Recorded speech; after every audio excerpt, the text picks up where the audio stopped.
आप लोग? I hope कि बिल्कुल घर जैसे हैं। नहीं है तो आदत डाल लीजिए, जीवन में छोटी-बड़ी समस्याएँ तो आती ही रहती है। आज के इस वीडियो में भाई साहब हम लोग बात करने वाले हैं, बहुत ही इम्पोर्टेंट वीडियो होने वाला है ये। बिहार बोर्ड के द्वारा जो साइंस का मॉडल क्वेश्चन्स जारी किया गया हुआ है, उसका हम लोग पोस्टमार्टम करने वाले हैं, बवाल मचाने वाले हैं। इसके पहले वाला वीडियो जो हम लोग सोशल साइंस को देखे हुए थे, उस पर डिस्कस किए हुए थे, बिल्कुल बवाल मचाए हुए थे, जैसा कि आप लोगों को मज़ा भी आया होगा उस वीडियो में और उसके कॉन्सेप्ट को देखे हुए थे। और हम बताए हुए थे कि किस तरह चैप्टर बाय चैप्टर ऑब्जेक्टिव डाले हुए हैं और कितना मेरा लड़ा हुआ है। लगभग-लगभग 80 से 90% मेरा जो क्वेश्चन्स है, टोटल निचोड़ जो क्वेश्चन सब्जेक्ट बाय सब्जेक्ट लाए हुए हैं, उसमें से पूरा क्वेश्चन्स मेरा लड़ा हुआ है। तो अगर आप अभी तक वो वीडियो नहीं देखे हुए हैं तो जाकर के देखिए, एन्जॉय कीजिए और अपनी तैयारी को और ज़्यादा मजबूत बनाइए भाई साहब। आज की इस वीडियो में हम लोग क्या करने वाले हैं, इस साइंस के क्वेश्चंस का पोस्टमार्टम करेंगे और उसके आस-पास की चीज़ों को देखेंगे। देखिए, मेरा ये वीडियो इम्पोर्टेंट इसलिए होगा क्योंकि हम लोग केवल क्वेश्चंस की बात नहीं करेंगे कि हाँ, 3 का बी हो जाएगा, 4 का सी हो जाएगा, ऐसा हम कभी नहीं कर सकते हैं। भले मेरा वीडियो चले या नहीं चले वो अलग बात है, लंबा हो जाए कोई बात नहीं, फ़र्क नहीं पड़ता है। लेकिन हम लोग कॉन्सेप्ट की बात करेंगे। हम लोग जो भी क्वेश्चन पढ़ेंगे उस क्वेश्चंस के आस-पास की चीज़ों को देखेंगे। इससे 2 फ़ायदा होगा। एक तो आपको गारंटी देते हैं कि ये वीडियो अगर आप पढ़ लेते हैं सही से, तो आपका फाइनल एग्ज़ाम में मिनिमम आपका 15 नंबर का ज़रूर इस वीडियो से रहेगा। अगर नहीं रहेगा तो आकर के हमसे पूछिएगा। अगर आप इस वीडियो को देख लेते हैं, जो कॉन्सेप्ट हम बता रहे हैं, जो चीज़ बोल रहे हैं याद करने के लिए, अगर उसको याद कर लेते हैं तो। बहुत इंपॉर्टेंट होने वाला है। तो चलिए बिना किसी समय गँवाए मिल के मचाते हैं बवाल विद बहुत सारा सवाल। सबसे पहली बात ये भाई साहब हम लोग इस क्वेश्चंस को हम लोग चर्चा करेंगे जब भी यहाँ पर थोड़ा-सा हमको देखने वाली बात है। फर्स्ट क्वेश्चन क्या कर रहा है देखिए ओरिजिनल क्वेश्चन पेपर 2023 में जो जारी किया गया है बिहार गवर्नमेंट के द्वारा यहाँ पर जो 2023 में जारी किया गया वो ओरिजिनल क्वेश्चन पेपर है। इसमें आपका टोटल क्वेश्चन 110 क्वेश्चन्स होंगे। याद रखना आपको 80 क्वेश्चन ऑब्जेक्टिव होगा जिसमें से आपको 40 मात्र बनाने होंगे। एग्ज़ाम में भी आएगा उसी तरह 40 क्वेश्चन्स आएँगे जिसमें से 80 क्वेश्चन्स आएँगे जिसमें से आपको बनाने कितने होंगे भाई साहब? बनाने अंक 40 होंगे, ठीक है ना? उसके बाद 24 क्वेश्चन्स जो होंगे लघु उत्तरीय, 6 क्वेश्चन दीर्घ उत्तरीय। 24 में से 12 क्वेश्चन बनाने होंगे, 6 में से 3 क्वेश्चन्स बनाने होंगे, बिल्कुल। टोटल 80 मार्क्स का एग्ज़ाम होगा, 20 नंबर प्रैक्टिकल आप सब कोई जानते हैं भाई साहब, ठीक है ना? इसमें कोई बड़ी बात नहीं है। अब देखिए, हम लोग क्या करेंगे आज के इस वीडियो में, हम लोग केवल ऑब्जेक्टिव का यहाँ पर पोस्टमार्टम करेंगे, उससे रिलेटेड जो भी चीज़ होगा, उसको हम लोग देखेंगे, बिल्कुल बवाल मचाएँगे, ठीक है ना? तो सबसे पहला बात क्या करें कि किसका अपवर्तनांक फिज़िक्स का क्वेश्चन है ये भाई साहब, कह रहा है क्या क्वेश्चन किसका अपवर्तनांक सबसे अधिक है? हमेशा याद रखिएगा, अपवर्तनांक यहाँ पर पूछ रहा है, तो अपवर्तनांक सबसे अधिक हीरा का होगा, 2.4 होता है। अपवर्तनांक हीरा का क्वेश्चन कभी-कभी पूछता है सबसे कठोर पदार्थ तो हीरा, बात समझे कि नहीं? किसका अपरूप है? तो कार्बन का अपरूप है, ठीक है? याद रखना है हमेशा। तो देखिए जिस पदार्थ का अपवर्तनांक जितना ज़्यादा होगा, बात समझे कि नहीं? उसमें जो होता है अपवर्तन का क्रिया जो होगा, वो अपवर्तन उसमें जो पदार्थ होता है मतलब उसमें प्रकाश का जो किरण होगा, वो ज़्यादा विचलित होता है, बात समझे कि नहीं? वो ज़्यादा मुड़ता है आधार की तरफ, बात समझ लंब की तरफ। तो यहाँ पर हम लोग क्या करें, यहाँ पर हम लोग देखेंगे दूसरा क्वेश्चन अवतल दर्पण की फोकस दूरी क्या होती है? देखिए, अवतल दर्पण की फोकस दूरी या अवतल लेंस, बात समझे? अवतल दर्पण या लेंस, इसका फोकस दूरी जो होगा हमेशा याद रखिएगा अवतल, हम बताए थे अउतल, मतलब बात समझे कि नहीं? बिना उठल, बात समझे कि नहीं? यानी धँसा हुआ होगा तो ऋणात्मक कहलाएगा, बात समझे कि नहीं? तो अवतल या यहाँ यहाँ अउतल, तो यहाँ ऋणात्मक हो जाएगा अवतल का। लेकिन वही क्या कहेगा उत्तल दर्पण या उत्तल लेंस का जो फोकस दूरी होगा वो क्या होगा तो धनात्मक होगा। क्वेश्चन हमेशा याद रखिएगा, क्वेश्चन घुमा-घुमा के पूछेगा, ज़रूरी नहीं है कि यही क्वेश्चन दे देगा, ठीक है ना? तो चल जाइएगा बोरा में, कॉन्सेप्ट नहीं याद रहेगा तो, ठीक है ना? एकदम बात मानिए और बढ़िया से पढ़िए, ज़्यादा फड़फड़ाइएगा चल जाइएगा, कोई फ़ायदा नहीं होगा। तो यहाँ पर समझ आ गया? अब क्वेश्चन कभी-कभी पूछता है क्या कि अवतल दर्पण का प्रयोग कहाँ-कहाँ होता है? देखिए अवतल दर्पण का प्रयोग सबसे पहले दाढ़ी बनाने में दाढ़ी बनाने में भाई साहब, दूसरा जो होता है हेडलाइट में होता है, उसके बाद सोलर कुकर में होता है, बात समझे कि नहीं? तो इसको याद रखिएगा, आप ये 3 बात याद रख रहे हैं तो आपका काम निकल जाएगा, ठीक है ना? दूसरा क्वेश्चन का रहेगा किसी लेंस के मुख्य फोकस की संख्या कितनी होती है? तो याद कीजिए लेंस में हम बताए थे कि नहीं, तो लेंस में फोकस का संख्या कितना होता है? 2 गो होता है। लेंस में फोकस का संख्या कितना होता है? 2 होता है। अगला क्वेश्चन क्या कर रहा है यहाँ पर अच्छा लेंस की बात करेगा क्या? तो यहाँ पर लेंस में अगर हम लोग बात करेंगे, पहले दर्पण की बात करें तो उत्तल दर्पण का प्रयोग क्या होगा? एक तो आपको साइड मिरर के रूप में उत्तल दर्पण का प्रयोग करते हैं। एक और जो होता है उत्तल दर्पण का प्रयोग जो होता है स्ट्रीट लाइट में, ठीक है ना? उत्तल दर्पण का प्रयोग होता है। अब आइए उत्तल लेंस का प्रयोग नज़दीक के चीज़ों को या छोटे-छोटे जो लिखावट होता है उसको पढ़ने के लिए उत्तल लेंस का प्रयोग किया जाता है, उत्तल लेंस का प्रयोग किया जाता है। तो यहाँ पर लेंस के लिए भी आप थोड़ा-सा याद रखना ज़रूरी है भाई साहब। दूसरा क्वेश्चन क्या कह रहा है कि दाढ़ी बनाने में कौन-सा दर्पण उपयुक्त होता है? अभी जस्ट हम लोग बात किए अवतल दर्पण का उपयोग किया जाता है दाढ़ी बनाने में, ठीक है ना? दूसरा कह रहा है क्या कि समतल दर्पण सॉरी अवतल दर्पण की फोकस दूरी एफ आर के क्या बीच संबंध क्या होता है? तो हम लोग क्या बात किए थे एफ बराबर आर बाई टू यानी फोकस दूरी होता है त्रिज्या का आधा होता है या आर बराबर पूछेगा तो एफ टू आर हो जाएगा एफ बराबर आर एफ सॉरी आर बराबर टू एफ हो जाएगा या एफ बराबर आर बाई टू हो जाएगा यानी कहने का मतलब कि एफ बराबर आर बाई टू यानी फोकस दूरी जो होता है वो त्रिज्या का आधा होता है वक्रता त्रिज्या का आधा होता है ये हमेशा याद रखिएगा या फिर क्वेश्चन ऐसे नहीं रहेगा तो यहाँ यहाँ आर बराबर टू एफ रहेगा तो ये चीज़ आप हमेशा याद रखिएगा यहाँ पर कभी-कभी क्वेश्चंस क्या होगा घुमा के पूछेगा बात समझे कि नहीं यहाँ पर लेंस सूत्र पूछ लेता है लेंस सूत्र वन बाई एफ बराबर one by one by one by sorry lens सूत्र वन बाई एफ बराबर वन बाई भी minus one by you one बराबर वन बाई एफ बराबर वन बाई भी plus one by you formula होता है देखिए फॉर्मूला क्या होगा लेंस सूत्र पूछेगा देखिए लेंस सूत्र पूछता है यहाँ पर हमेशा एग्जाम में पूछते रहता है एग्जाम में हमेशा याद भी रखिएगा आप लोग तो लेंस सूत्र अगर पूछ रहा है भाई साहब तो वन बराबर एफ बराबर क्या होगा वन बाई भी प्लस लेंस सूत्र पूछेगा ये लेंस सूत्र तो वन बाई भी बराबर वन बाई एफ बराबर वन बाई भी माइनस वन बाई यू आ ये दर्पण सूत्र है दर्पण सूत्र वन बाई एफ बराबर वन बाई भी प्लस वन बाई यू ये हमेशा याद रखिएगा अगला क्वेश्चन क्या करें दृश्य प्रकाश में किस वन का तरंगदैर्घ्य न्यूनतम होता है अब दृश्य प्रकाश में तरंगदैर्घ्य न्यूनतम होगा याद कीजिए तरंगदैर्घ्य जब न्यूनतम होगा तो जो सबसे ज्यादा विचलित होता है उसका तरंगदैर्घ्य न्यूनतम होता है बात समझे कि नहीं उसका तरंगदैर्घ्य क्या होगा न्यूनतम तो बैगनी सबसे नीचे होता है वह जानी है पिनाला नीचे से जाते हैं ना तो बैगनी सबसे नीचे यानी सबसे ज्यादा विचलन किसका होता है बैगनी का होता है इसलिए बैगनी का विचलन ज्यादा हो जाएगा तो उसका क्या हो जाएगा उसका तरंगदैर्घ्य क्या हो जाएगा सबसे छोटा होता है सबसे छोटा तरंगदैर्घ्य क्या होगा बैगनी का सबसे बड़ा तरंगदैर्घ्य किसका होता है लाल का होता है ठीक है ना इसलिए लाल कम मुड़ता है आपको हम पहले ही बताए थे कि तरंगदैर्घ्य जो होता है कि जब जब जो मान लीजिए कि प्रकाश गमन करता है तो इसके बीच का जो दूरी होता है इसको हम तरंगदैर्घ्य कहते हैं बात समझे कि नहीं इसके बीच का दूरी को तरंगदैर्घ्य कहते हैं तो जितना ज्यादा छोटा होगा वो जल्दी मुड़ेगा अगर लंबा लंबा होगा तो वो कम मुड़ेगा इसीलिए लाल रंग का तरंगदैर्घ्य ज्यादा होता है समझ खतरे का संकेत लाल रंग से क्यों दिखाते हैं क्योंकि उसका संकेत उसका जो तरंगदैर्घ्य होता है वो ज्यादा होता है ठीक है ना अब क्वेश्चंस कैसे पूछता है थोड़ा सा आपको यहाँ पर ध्यान रखना है तारों का टिमटिमाना प्रकाश के किस घटना को दर्शाता है तो तारे का टिमटिमाना प्रकाश के अपवर्तन को दर्शाता है ठीक है ना प्रकाश के अपवर्तन से क्या होता है मान लीजिए कि कोई कहेगा क्या बाल्टी में रखी हुई जो सिक्का होता है वो अपने वास्तविक जगह से ऊपर उठा हुआ प्रतीत क्यों होता है तो अपवर्तन के कारण कहेगा बाल्टी में रखी हुई छड़ी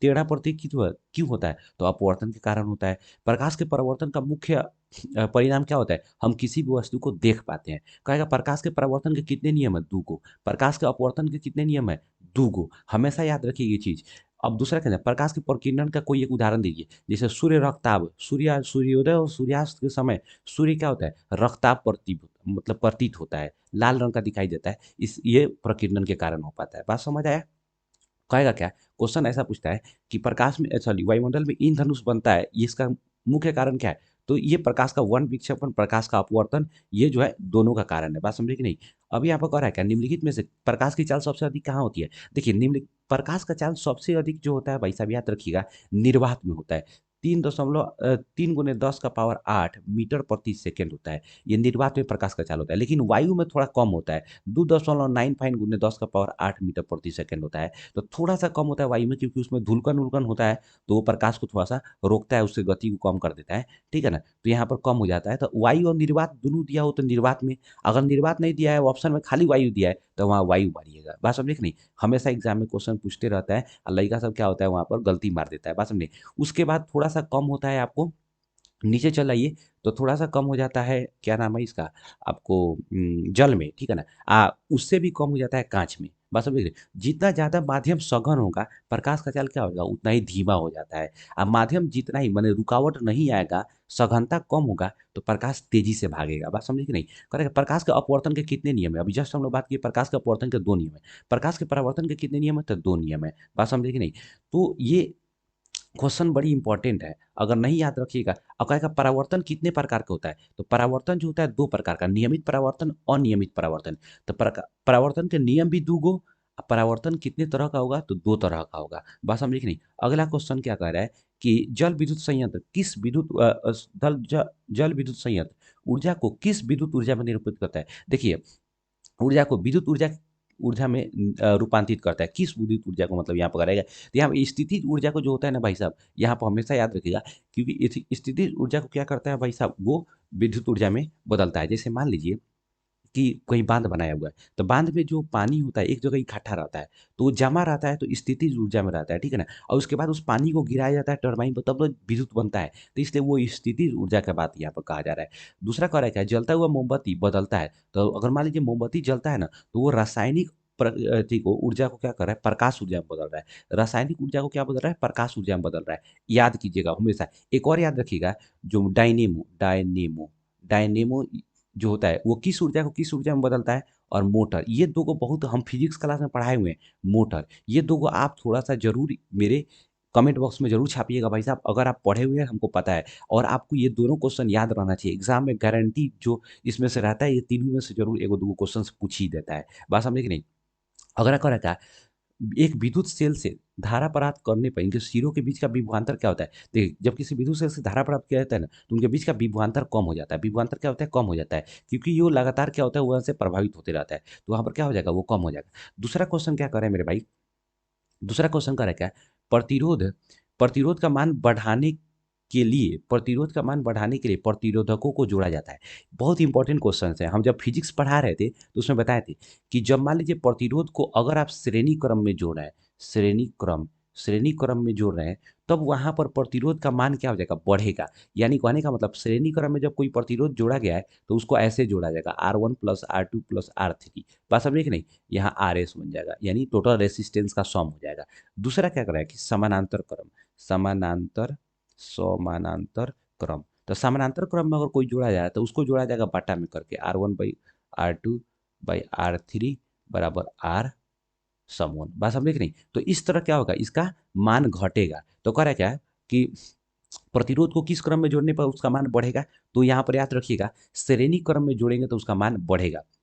क्वेश्चन कैसे पूछता है कि आ मीटर को किस में जोड़ते हैं, तो श्रेणी क्रम में, श्रेणी क्रम में। कहेगा कहो वोल्ट मीटर को, वोल्ट मीटर को किस में जोड़ते हैं, तो समानांतर क्रम में, समानांतर समानांतर क्रम में, समानांतर क्रम में जोड़ते हैं, ठीक है ना। क्वेश्चन पूछेगा क्या, वोल्ट मीटर से क्या नापते हैं, तो विद्युत विद्युत विभवांतर नापते हैं, सॉरी, विभवांतर विभवांतर नापते हैं। किससे नापते हैं, वोल्ट मीटर से। अब विद्युत विभव किससे मापते हैं, विभव किससे मापते हैं, तो ये आमीटर से। विभव किससे, आमीटर से। विभवांतर किससे, वोल्ट मीटर से। वोल्ट मीटर को समानांतर क्रम में जोड़ा जाता है, आमीटर को श्रेणी क्रम में जोड़ा जाता है। ये बहुत इंपॉर्टेंट है भाई साहब, याद रखना, ठीक है ना। अगला क्वेश्चन क्या करा है,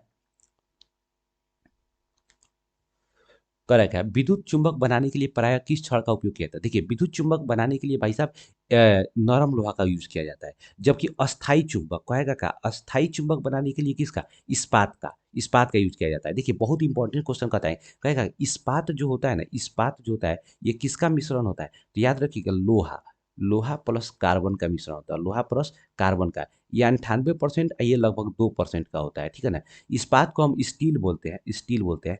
स्टेनलेस स्टील, बात समझ नहीं, जंग रोधक इस्पात, जंग रोधक इस्पात, इस्पात, कहेगा क्या, जंग रोधक इस्पात में कथी कथी मिला रहता है, बात समझ नहीं।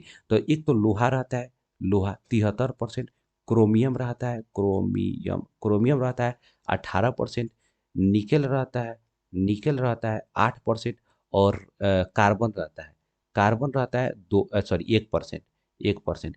तो ये जंग रोधक, जिसे हम स्टेनलेस स्टील कहते हैं, स्टेनलेस स्टील में ये लोहा, क्रोमियम और निकेल प्लस उसके बाद आपका कार्बन रहता है। लोहा रहेगा 73% रहेगा, क्रोमियम 18%, निकेल 8%, जबकि कार्बन 1% रहता है। वहीं इस्पात की बात करता है तो लोहा उसमें 98% और कार्बन 2% होता है। अच्छा देखिए, दो क्वेश्चन और इंपॉर्टेंट है, कहेगा क्या? पीतल, पीतल, पीतल में क्या क्या मिला रहता है? तो याद रखिए, फॉर्मूला याद रखिएगा, पिताजी, पिताजी, यानी पीतल जो है तांबा, तांबा आप प्लस जिंक के मिलने से बनता है। जिंक गलती लिखा गया, इधर से होगा था। तांबा 80% होता है, जबकि जिंक जो होता है 20% होता है। बात समझे कि नहीं? तो पीतल जो होता है किससे बनता है? तांबा और जिंक से बनता है। कभी कभी पूछता है का सोल्डर किससे बनता होता है? सोल्डर, तो सोल्डर याद रखिएगा, एक तो पड़ता है सोल्डर जो बनता है आपको टीन से बनता है, टीन प्लस कांसा, टीन प्लस कांसा, कांसा, ये 50% और प्लस 50%। बात समझे कि नहीं? 30 प्लस कांसा, ये दोनों क्या होता है भाई साहब, आपको याद रखिएगा, 50-50% के मिलने से बनता है। दूसरा एक और आता है, आपको बहुत ही इंपॉर्टेंट याद रखना होगा। एक तो इस्पात हो जाएगा, आपको जंग रोधक सोल्जर हो जाएगा, पीतल हो गया। उसके बाद आता है अ, मरकरी मिलाया जाता है, PB, PB plus, I think मेरे दिमाग में नहीं आ रहा है कुछ, ठीक है ना? इतना तो इंपॉर्टेंट होता है, रुक जाओ, मेरे एक जगह हम लिखे हुआ था हमने। सोल्जर में आपको लेड प्लस टीन हो जाएगा, सोल्जर में, सॉरी लेड, पीबी यहाँ पर लेड हो जाएगा, लेड, सॉरी, यहाँ पर सोल्डर में याद रखिएगा टीन प्लस लेड हो जाएगा, 50-50% हो जाता है। बात समझे कि नहीं? एक और आपको बताए थे, कांसा। हाँ, कांसा में क्या मिली? कांसा खुद एक मिश्र धातु है, कांसा, कांसा ये लिखते चलिएगा। कांसा जो होता है, कांसा बेसिकली हम लोग ब्रोंज कहते हैं, तो ब्रोंज में टीन होता है, टीन 12% होता है, और प्लस तांबा होता है, तांबा, ये तांबा 88% होता है।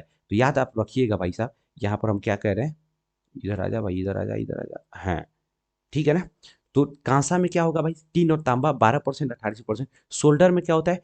टीन होगा, आपको याद रखिएगा, थोड़ा सा आपको हम बता देते हैं, थोड़ा सा कलर मैं चेंज कर लूँ, ठीक है ना? यहाँ पर रखिएगा लेड हो जाएगा आपको, और प्लस टीन हो जाएगा 50-50%। पीतल में, पीतल में यानी पिताजी, पिताजी फॉर्मूला है तांबा 80%, जिंक 20% होता है। बस तांबा 80% और जबकि जिंक 20% होता है। बात समझे कि नहीं? एक इस्पात हो गया, स्टेनलेस स्टील हो गया, सोल्जर हो गया, बस इतना ही इंपॉर्टेंट है, आप याद रख लीजिएगा। बात समझे कि नहीं? देखो पढ़ान आज अभी समय कितना हो रहा है, समय अभी ना आपको हम बता दे रहे हैं भाई साहब, 12:34 हो रहा है। बात समझे कि लगभग लगभग समझिए 1 बजे हम वीडियो लोड यहाँ पर अभी के पीरियड में हम शूट कर रहे हैं वीडियो, इसलिए भाई साहब, ताकि आप पढ़ रहे हैं तो आपको एक अच्छा लाभ मिले। एक अभी और 3 का सी 4 का बी ऐसे करने से कोई फायदा नहीं है। अब जो इंपॉर्टेंट है हम यहाँ पर ला लिए एक जगह नोट बना करके, ताकि आपके लिए इंपॉर्टेंट है। अगर वो उतना याद कर ले रहा है भाई साहब ना, तो आपका काम चल जाएगा, आपको बढ़िया से पढ़ लीजिएगा तो, ठीक है ना? अब अगला क्वेश्चन क्या करा है, बहुत इंपॉर्टेंट है, करा क्या, सौर ऊर्जा को सीधे विद्युत ऊर्जा में कौन बदलता है? तो सौर सेल बदलता है। आपको बताए थे सौर सेल मतलब यहाँ पर हम लोग जब सोलर सोलर सिस्टम जब हम लगाते हैं तो सौर सेल, तो सौर सेल में क्या लगा रहता है? तो सिलिकॉन लगा रहता है। सिलिकॉन का एसआई जो सिलिकॉन का जो परमाणु संख्या पूछता है, ठीक है ना, बहुत इंपॉर्टेंट है भाई। तो सिलिकॉन का परमाणु संख्या 14 होता है, ठीक है ना? ये एक उपधातु है, उपधातु है, उपधातु है। सिलिकॉन क्या है? उपधातु है। इसका परमाणु संख्या क्या होता है? 14 होता है। जबकि वही क्या कहेगा आपको, सोलर सेल में क्या लगता है? तो सिलिकॉन लगता है। इंपॉर्टेंट है, याद रखिएगा भाई साहब। दूसरा कह रहा है क्या, पवन विद्युत जनित में पवन का चाल कम से कम कितना होना चाहिए? फिजिक्स में याद कीजिए, कितना गर्दा मचाए हुए थे हम लोग यहाँ पर, इनमें से कोई नहीं हो जाएगा। बात समझेगा? ये 1.5 नहीं होना चाहिए, 15 किलोमीटर प्रति घंटा होना चाहिए। तो यहाँ पर आंसर कोई नहीं होगा, यहाँ पर डी हो। दूसरा कह रहा है क्या, सेल का विद्युत वाहक बल होता है, सेल का विद्युत वाहक बल, अच्छा बल के यहाँ पर सेल का विद्युत वाहक बल क्या होता है? ये बल क्या होता है? तो यहाँ बल क्या होता है? तो इकाई आवेश में किया गया कार्य जो होता है, इकाई आवेश पर किया गया जो कार्य होता है, उसे हम लोग बल कहते हैं। सिंपल बात है, इकाई आवेश पर किया गया कार्य क्या होता है? बल कहलाता है। यानी कहने का मतलब F बराबर बल जो होगा कार्य W, और जो आवेश होता है ये खिलाफ। बात समझे कि नहीं? एफ, हाँ, तो ये क्या हो जाएगा? F बराबर W/Q, ये हमेशा याद रखिएगा, इंपॉर्टेंट चीज है। दूसरा क्वेश्चन क्या कर रहा है, घरेलू परिपथ में मुख्य रूप से किसकी आपूर्ति होती है? देखिए घरेलू परिपथ में प्रत्यावर्ती धारा एसी का आपूर्ति होता है, यानी एसी सॉरी अल्टरनेटिव करंट का आपूर्ति होता है। ये 220 वोल्ट और 50 हर्ट्ज, हर्ट्ज पे क्या किया जाता है? आपूर्ति किया जाता है घरेलू परिपथ में। बात समझ आया क्या? दूसरा क्वेश्चन क्या कर रहा है, देखिए कभी कभी क्वेश्चंस क्या होगा कि आपको घुमा के क्वेश्चंस पूछते हैं, तो वहाँ पर आपको ज़्यादा कन्फ्यूजन में नहीं पड़ना है, आराम से पढ़ना है क्वेश्चंस। अगला क्या कर रहा है भाई साहब कि वर्ण विक्षेपण असंभव है। तो वर्ण विक्षेपण का मतलब क्या होगा कि एक ऐसा यहाँ पर वर्ण विक्षेपण के लिए 2 माध्यम चाहिए, ताकि यहाँ अपवर्तन होगा तभी तो वर्ण विक्षेपण हो सकता है, अपवर्तन का क्रिया के द्वारा, ठीक है ना। तो वर्ण विक्षेपण के 2 माध्यम होना चाहिए, कोई एक ऐसा माध्यम जहाँ से निकल के दूसरी माध्यम में प्रकाश प्रवेश करे। तो कांच एक संभव है, बात समझ रहे हो, वायु से आएगा कांच में घुसेगा, जल में भी संभव हो पाएगा, निर्वात में नहीं हो पाएगा। निर्वात में तो एक ही माध्यम होता है, उसमें संभव नहीं दिख रहा है। फाइबर में संभव दिख रहा है भाई साहब, इसलिए क्योंकि फाइबर से जो है प्रिज्म का निर्माण किया जाता है, ये सब मिला करके, ठीक है ना। तो यहाँ पर निर्वात, आई थिंक कि निर्वात लग रहा है, आपको ऐसा क्या लग रहा है भाई साहब जरूर कमेंट कीजिए, ठीक है ना। यहाँ पर हमको निर्वात तो लग रहा है, ठीक है ना, इसमें कोई दो राय नहीं है, ठीक है ना। आप देख लीजिए अगर आपको क्या लग रहा है, आप जरूर कमेंट जरूर कीजिए भाई साहब। करेक्ट, वायु में रखा कांच प्रिज्म के आपतित किरण को मोड़ देता है। देख मान लीजिए कि एक कांच रखा हुआ है वायु में, ठीक है ना। अब यहाँ से कोई अगर मान लीजिए कि प्रकाश आ रहा है, तो यहाँ पर जाकर के नीचे प्रिज्म के आधार की तरफ मुड़ जाता है। तो किधर मुड़ेगा भाई साहब, प्रिज्म के किधर की तरफ मुड़ेगा, आधार की तरफ मुड़ जाएगा। अगला क्वेश्चन का क्या है, 2Zn प्लस 2Zn यानी जिंक होता है, प्लस यहाँ पर यहाँ ऑक्सीजन 2ZnO किस प्रकार का किस प्रकार की अभिक्रिया है। जिंक ऑक्साइड जो है भाई साहब, ये एक प्रकार का ऑक्सीजन यहाँ जुड़ रहा है। तो ऑक्सीजन जब जुड़ेगा तो उस प्रक्रिया को उपचयन कहेंगे, और जब ऑक्सीजन अलग होगा भाई साहब, यहाँ अलग हो जाएगा, तो उस प्रक्रिया को हम लोग क्या कहेंगे, अपचयन कहेंगे, ठीक है ना। तो यहाँ पर क्या हो जाएगा, उपचयन अभिक्रिया, डी नंबर आंसर हो जाएगा। करेगा खाने वाले सोडा का नाम बताइए, खाने वाले सोडा का नाम, देखिए कह रहा है कि खाने वाले सोडा का नाम बताइए। बहुत इंपॉर्टेंट है, अभी हम कुछ बताएंगे नाम, उसको आपको हमेशा याद रखना है। खाने वाले सोडा का नाम भाई साहब यहाँ पे याद रखिए, NaHCO3। NaHCO3 मतलब कि सोडियम बाई कार्बोनेट, ठीक है ना, सोडियम बाई कार्बोनेट, ये तो याद रख लीजिएगा। देखिए तो खाने वाला सोडा, अब धोने वाला सोडा यानी धोआ सोडा, सोडा, या उसी को वॉशिंग पाउडर कहते हैं, वॉशिंग पाउडर। तो देखिए वॉशिंग पाउडर के Na2CO3 इंटू 10H2O होता है। देखिए एक होता है भाई साहब, आप याद रखिएगा, खरिया, खरिया, या इसी को संगमरमर कहते हैं, संगमरमर।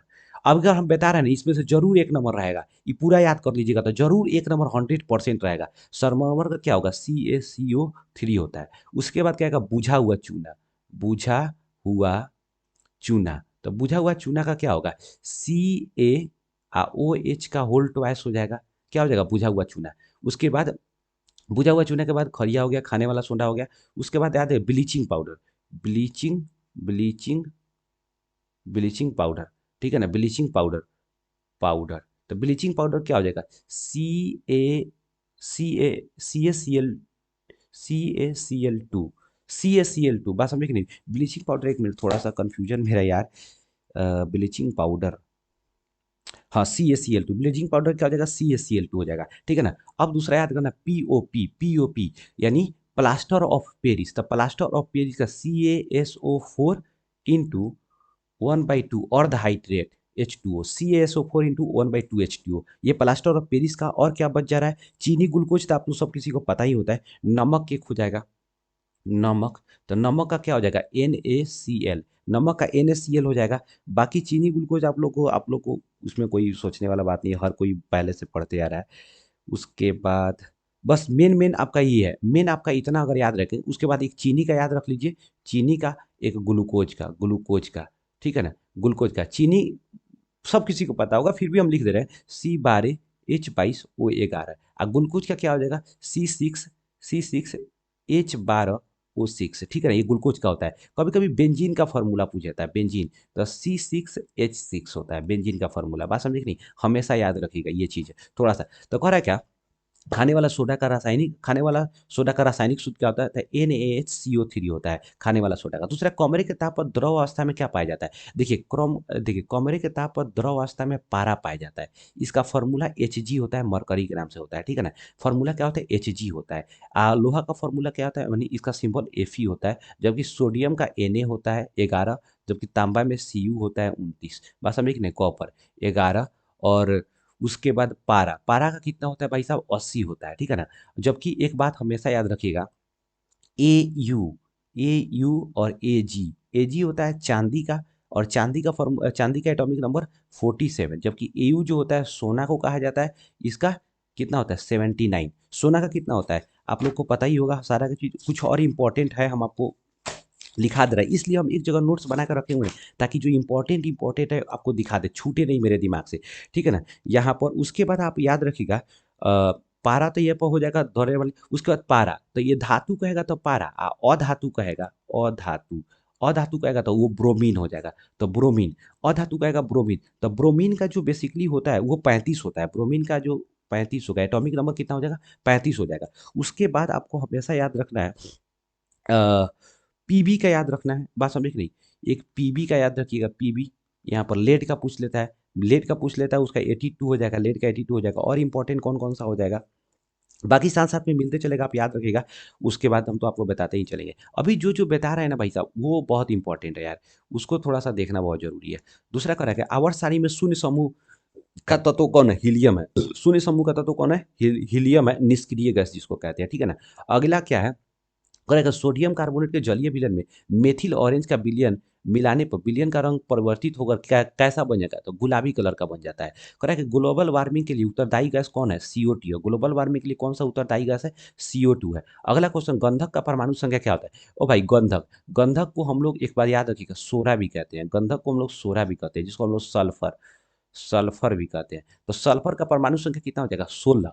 आज सिलिकॉन का पूछेगा तो सिलिकॉन, सिलिकॉन का पूछेगा तो 14, सिलिकॉन का कितना हो जाएगा 14 हो जाएगा। इसलिए आप इंपॉर्टेंट है याद रखिएगा, कभी कभी क्वेश्चन पूछ देता है क्या कि गंधक के बाय कक्षा में इलेक्ट्रॉन का संख्या कितना होगा, तो दो पहली कक्षा में हो जाएगा, उसके बाद 8 8 का हम लगाते चल जाते हैं, तो 2 8 10। अब बच गया कौन, क्योंकि यहाँ पर 16 है तो लास्ट में 100 कितना परमाणु अच्छी इलेक्ट्रॉन कितना हो जाएगा, ये 6 बच जाएगा। बस हम देख रहे हैं, तो ये इलेक्ट्रॉन जो होगा दूसरे से लेगा कि देगा, तो ये किसी से लेगा, बात समझे कि नहीं, ये निगेटिव आयन बनाएगा, बात समझे कि नहीं।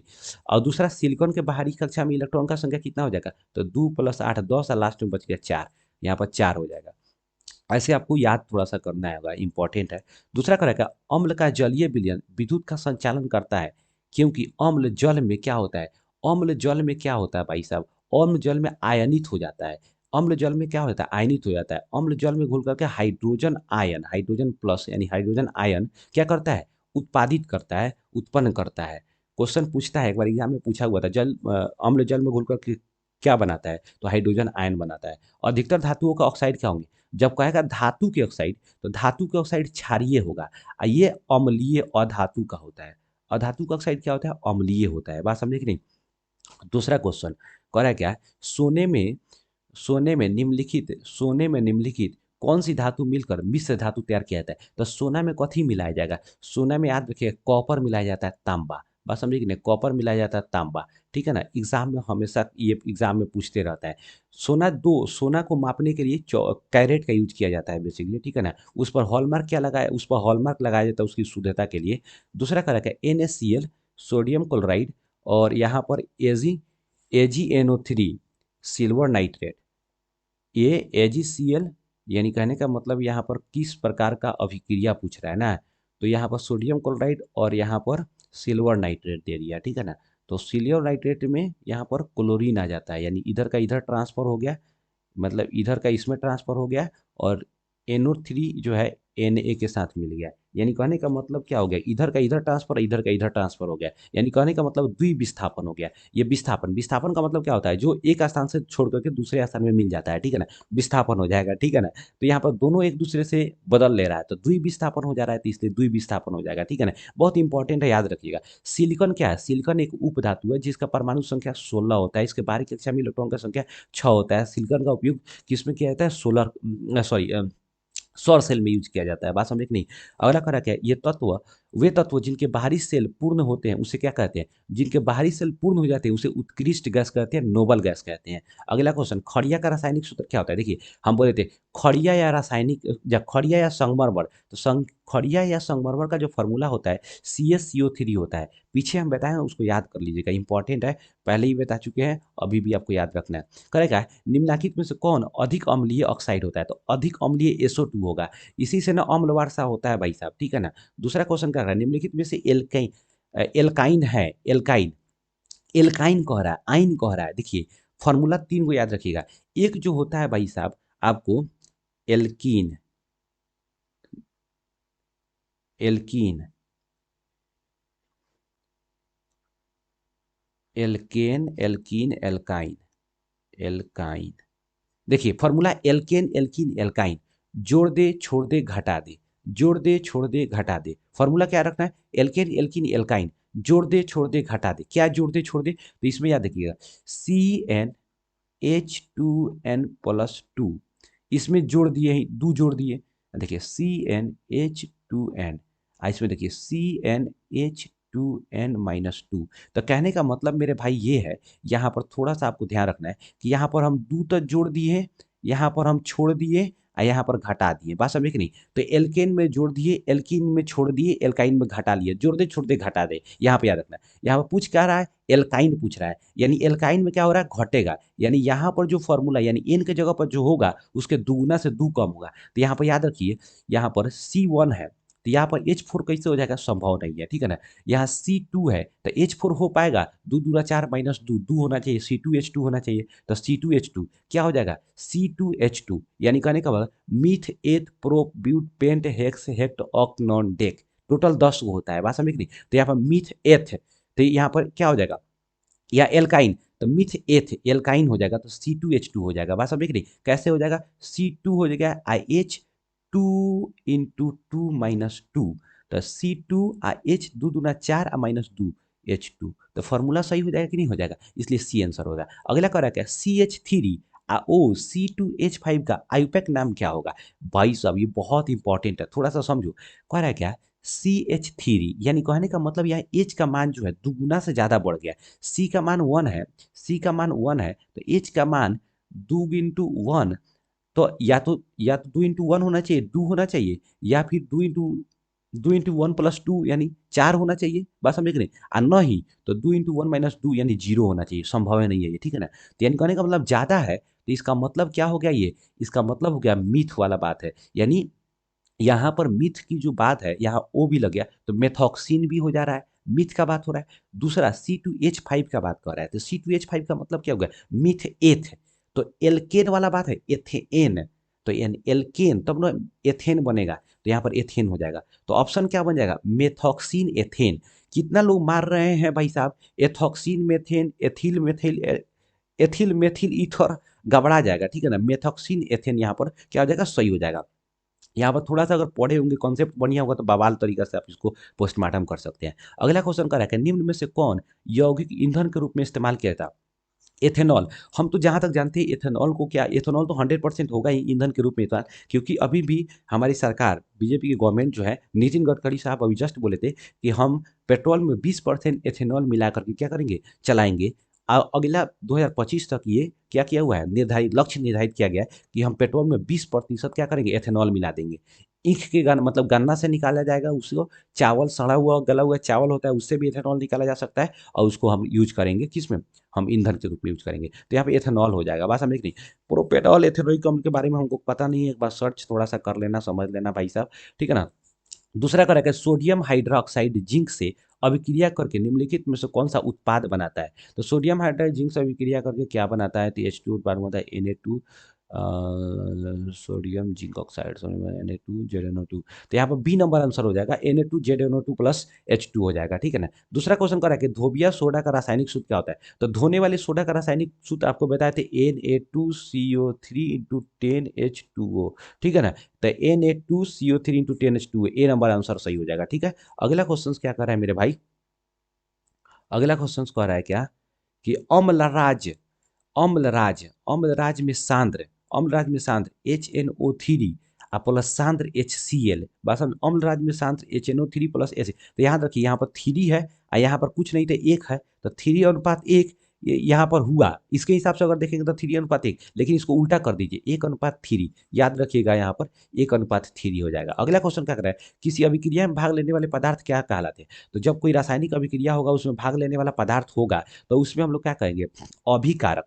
जो उसमें मिल रहे हैं उसे अभिकारक, और जो उसके बाद बन रहा है उसको उत्पाद या प्रतिफल कहते हैं। तो आंसर क्या हो जाएगा? अभिकारक। अगला क्वेश्चन क्या कर रहा है कि निम्नलिखित में से कौन अम्लीय ऑक्साइड बनाता है? तो अम्लीय ऑक्साइड SO2 बनाता है, सल्फर ऑक्साइड, ठीक है ना। यहाँ पर याद रखना है। कह रहा है क्या? निम्नलिखित में से कौन सा पदार्थ जलीय घोल का लाल लिटमस पत्र को नीला कर देता है? तो याद रखिएगा अम्ल, नीला, नीला। यानी नीला अम्ल जो है ना नीला लिटमस पत्र को लाल कर देता है, नीला में ही मिल जाएगा आपको।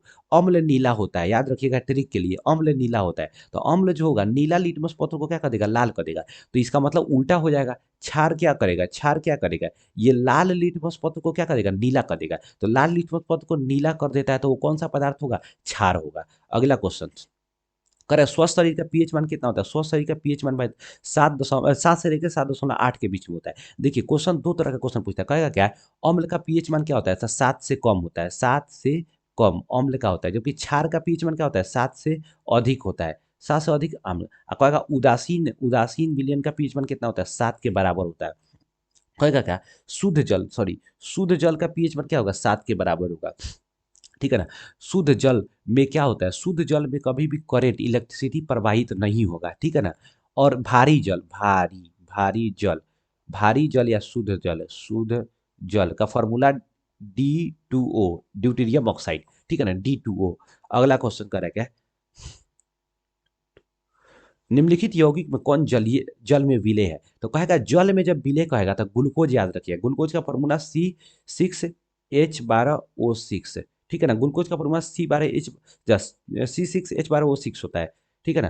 कहेगा बेंजीन तो C6H6, ठीक है ना। कार्बन सी डाई सल्फाइड तो H2 CH2 हो जाएगा, मेथेन CH4 हो जाएगा, ठीक है ना। तो कार्बन डाई सल्फाइड क्या होता है, ये जल में विलय नहीं होता है, मेथेन भी विलय नहीं होता है, बेंजीन भी विलय नहीं होता है, विलय कौन होता है, ग्लूकोज होता है। अगला क्वेश्चन क्या करे कि यहाँ पर अमलगम, अमलगम में क्या यूज होता है, तो अमलगम अमलगम यानी एलोए, यहाँ पर अमलगम अमलगम का प्रयोग, इसे अमलगम कॉपर और जिंक का उपयोग किया जाता है अमलगम में, याद रखिएगा। अगला क्वेश्चन क्या करा है, अगला क्वेश्चन भाई साहब यहाँ पर करा है, निम्नलिखित में से कौन धातु जिंक सल्फेट के विलयन से जिंक को विस्थापित कर सकता है, जिंक सल्फेट विलयन से ZnSO, जिंक सल्फेट विलयन से ZnSO4 से कौन विस्थापित कर सकता है, कॉपर तो विस्थापित नहीं कर सकता है, कॉपर सल्फेट विलयन से जिंक कॉपर को विस्थापित कर सकता है। भाई साहब यहाँ क्वेश्चन उल्टा दे दिया है, यहाँ पर नहीं होना चाहिए, कह रहा है निम्नलिखित में से कौन सी धातु जिंक सल्फेट के विलयन से जिंक को विस्थापित कर सकता है, ठीक है ना। तो कर सकता नहीं है, जिंक को विस्थापित नहीं कर सकता है। कॉपर जो होता है ना, देखिए जब भी जिंक सल्फेट विलयन होता है, जिंक सल्फेट ZnSO4 जो विलयन है उसमें से जिंक को कॉपर कभी विस्थापित नहीं करता है, लेकिन वही copper sulphate CuSO4 copper sulphate रहेगा तो जिंक जो होता है ना ये कॉपर को विस्थापित कर देगा, बात समझे कि नहीं। तो यहाँ पर क्या होगा, नहीं कर सकती है, तब कॉपर आंसर हो जाएगा, बात समझे कि नहीं। अगला क्वेश्चन क्या कर रहा है कि ऑक्सीजन युक्त रक्त को, देखिए ऑक्सीजन युक्त रक्त को कौन ले जाता है, तो धमनी ले जाता है, अब बिना ऑक्सीजन वाला कौन ले जाता है, सीरा ले जाता है, बात समझे कि नहीं। अगला क्वेश्चन क्या कर रहा है, आज कहेगा क्या है, मानव का हृदय जो होता है कितने कोष्टकों में बटा होता है, तो याद रखिएगा भाई साहब 4 कोष्टक में बना होता है। अगर हल्के रक्त के हल्के पीले रंग के चिपचिपे पदार्थ को क्या कहते हैं, प्लाज्मा कहते हैं, ये 55% होता है प्लाज्मा हमारे रक्त में। दूसरा क्वेश्चन क्या कर रहा है कि यहाँ पर कौन से पौधे, किन पौधों की पत्तियों पर स्टोमाटा अनुपस्थित रहेगा, तो स्टोमाटा अनुपस्थित की बात कहेगा ना तो हाइड्रोफाइटस में होता है, जो जल में पौधा डूबा हुआ रहता है उसमें क्या होता है, स्टोमाटा नहीं रहता है। दूसरा क्वेश्चन क्या कर रहा है, किण्वन क्रिया पाई जाती है, तो देखिए जब हम किण्वन कहेंगे तो किण्वन कवक में पाया जाता है, बात समझे कि नहीं, तो इनमें से कोई नहीं होगा, ठीक है ना।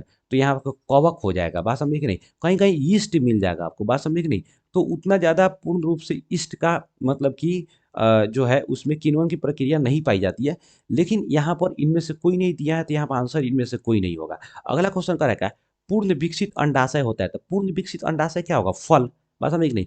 फूल में ही ना, देखिए फूल से ही ना फल बनता है, तो एक तरह से क्या होता है वहाँ पर निषेचन होता है, बात समझे कि नहीं, और वो क्या होता है, वो एक फल बन जाता है, बात समझे कि नहीं, परागण की क्रिया के द्वारा, परागण क्रिया के द्वारा फल बनता है, तो यहाँ पर क्या हो जाएगा, फल हो जाएगा। करेक्ट। ग्लूकोज का रासायनिक फॉर्मूला क्या होता है, ग्लूकोज C6H12O6 होता है, ठीक है ना, ये चीनी का फॉर्मूला होता है, चीनी का फॉर्मूला, ठीक है ना। अगला फॉर्मूला क्या करे, क्वेश्चन क्या करे, निम्नलिखित में से किस पौधे का प्रकाश संश्लेषी इकाई कहते हैं, प्रकाश संश्लेषी इकाई कहेगा तो क्लोरोप्लास्ट। आपको आएगा किसके उपस्थिति से प्रकाश जो पत्ती होती है उसका रंग जो होता है हरा होता है, तो क्लोरोफिल की उपस्थिति से पत्ती का रंग हरा होता है, बात समझे कि नहीं। तो यहाँ पर इकाई पूछ रहा है तो क्या हो जाएगा, क्लोरोप्लास्ट हो जाएगा। अंडोत्सर्ग का कारण क्या है, एलएच हार्मोन। जो फीमेल होती है उसमें अंडोत्सर्ग जो अंडा जो उत्सर्ग होता है, बात समझे कि नहीं, अंडाणु जो उत्सर्ग उत्पन्न होता है वो एलएच हार्मोन की वजह से होता है। अगला क्वेश्चन का आएगा क्या कि निम्नलिखित जीवों में किसमें अलैंगिक द्विखंडन, देखिए बहुत इंपॉर्टेंट है ये, 59 नंबर देखिएगा एग्जाम में आएगा तो आएगा, एकदम VVI है, एकदम छपा हुआ क्वेश्चन है, बात समझे कि नहीं, इसको याद रखिएगा। कहेगा कि अलैंगिक जनन द्विखंडन द्वारा नहीं होता है, तो द्विखंडन ईस्ट और हाइड्रा में नहीं होता है, हाइड्रा में, इसमें मुकुलन द्वारा होता है, मुकुलन, मुकुलन द्वारा होता है, बात समझे कि नहीं। अब बाकी सब में क्या होता है, अलैंगिक जनन द्विखंडन द्वारा होता है।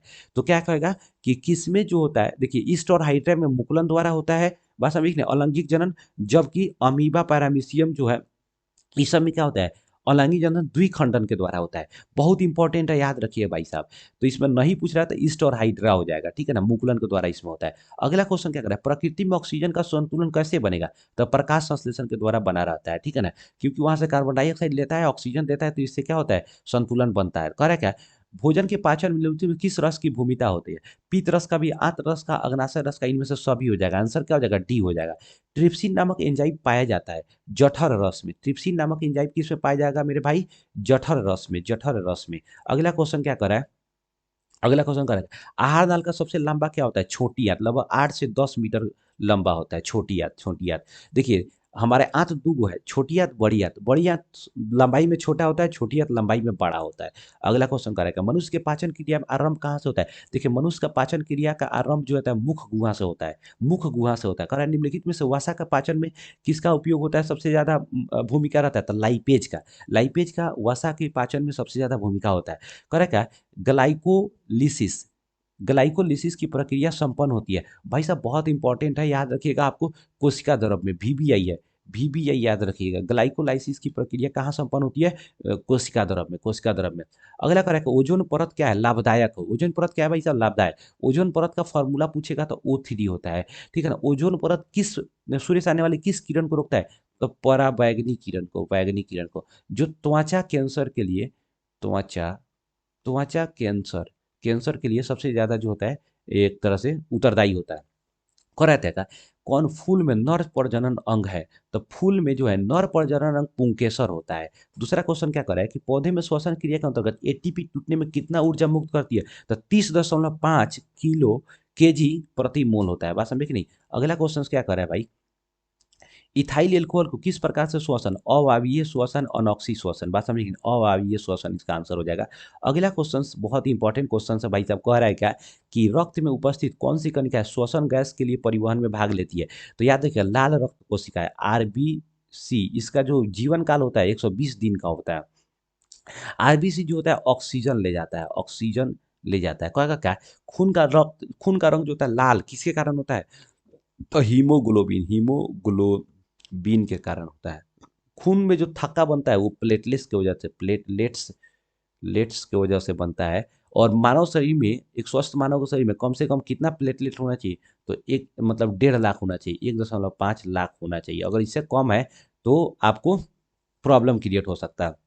दूसरा क्वेश्चन करें, पादप अपशिष्ट जमा किस में होता है, पतियों में होता है, कोशिका रिक्तिकी में, छाल में होता है, इनमें से सभी में हो जाएगा, इनमें से किस में हो जाएगा, सभी में हो जाएगा। अगला क्वेश्चन क्या है, मानव की आहार नाल का कौन सा भाग एंजाइम को स्रावित नहीं करता है, ग्रास नली, मुंह, अमाशय, आंसर क्या हो जाएगा, ग्रास नली नहीं करता है। अगला क्वेश्चन क्या करे, अगला क्वेश्चन, ओ भाई साहब इधर आने यार, अगला क्वेश्चन करेंगे, मूत्र की सांद्रता, मूत्र की सांद्रता किसकी उपस्थिति पर निर्भर, देखिए एडीएच की उपस्थिति पर निर्भर करता है मूत्र की सांद्रता। मूत्र जो है गाढ़ा होगा, आपका पतला होगा, ये कैसा होगा, ये एडीएच के उपस्थिति पर निर्भर करता है, बात समझे कि नहीं। कौन सा हार्मोन पौधे की वृद्धि में संबंधित नहीं होता है, देखिए वृद्धि से संबंधित नहीं होता है, कह रहा है, तो जब नहीं कहेगा तो एवसिसिक हो जाएगा, एवसिसिक, इससे पौधे मुरझाने शुरू हो जाते हैं, मुरझाना इसका वृद्धि रुक जाता है, ठीक है ना, तो एवसिसिस होगा। अगला क्वेश्चन, मानव हृदय किस तंत्र का भाग है, तो मानव हृदय से क्या होता है, पाचन, बिल्कुल नहीं, श्वसन, श्वसन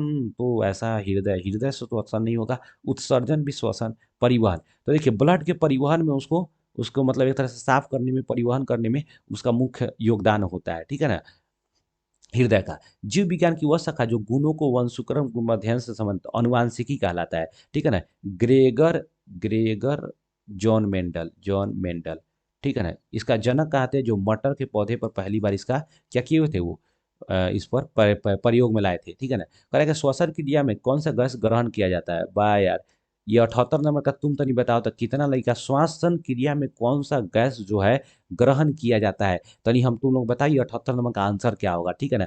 जो नहीं देगा बिल्कुल लोल लड़का होगा, एकदम बकलोल होगा, ठीक है ना। अगला क्वेश्चन करा है ग्लूकोज में कार्बन के कितने परमाणु होते हैं। ए राजा, C6 है, H12 और O6। तो इसमें कार्बन के कौ गो परमाणु, 6 गो परमाणु। तेरी के बवाल मचा देगा लड़का सब। अगला क्वेश्चन कर रहा है क्या, मस्तिष्क के अनैच्छिक क्रियाओं का नियंत्रण किससे होता है। नियंत्रण केंद्र अवस्थित कहाँ होता है। तो पश्च मस्तिष्क में होता है। मतलब हमारे मस्तिष्क में जो अनियंत्रित मतलब मतलब कि एक तरह से अनैच्छिक बिना इच्छा का कोई काम अगर हो रहा है, ठीक है ना, तो उसको नियंत्रित कौन करता है। तो हमारे पश्च मस्तिष्क में जो है स्थित होता है। जो नियंत्रण केंद्र होता है वो हमारे पिछले वाले मस्तिष्क में क्या होता है, वो स्थित होता है। वही इसको क्या करता है, कंट्रोल करता है। तो भाई साहब अब हम लोग क्या देख लिए यहाँ पर, बहुत इंपॉर्टेंट जितने भी 80 क्वेश्चंस थे, उसके अलावा भी जो इंपॉर्टेंट चीज़ था उसको भी हम लोग देखे, बवाल मचाए। अब आपका काम है भाई साहब याद करना, मेरा काम नहीं है, ठीक है ना। मेरा काम था कि कहाँ से क्वेश्चन आ सकता है वो चीज़ दिखा देना आपको बोर्ड में, ठीक है ना। तो हमने किया अपना काम, बाकी अब अपना काम कीजिए। वीडियो अच्छा लगा हो तो लाइक कीजिए, दोस्तों के पास शेयर कीजिए, नहीं अच्छा लगा और डिसलाइक कीजिए, चैनल को कंपलसरी सब्सक्राइब कीजिए। इस तरह का कॉन्सेप्चुअल वीडियो हमेशा मेरे चैनल पे आते रहेंगे, ठीक है ना। और बिल्कुल हम लोग मिल के बवाल मचाते रहेंगे। मिलते हैं नेक्स्ट वीडियो में, तब तक के लिए जय हिंद और गुड नाइट सभी को भाई साहब। टाइम कितना हो गया भाई साहब, 1:03 हो गया, ठीक है ना। चलते हैं हम भी, थोड़ा सा सिस्टम उस्टम सही यारेंगे, फिर उसके बाद गुड नाइट मेरा भी होगा।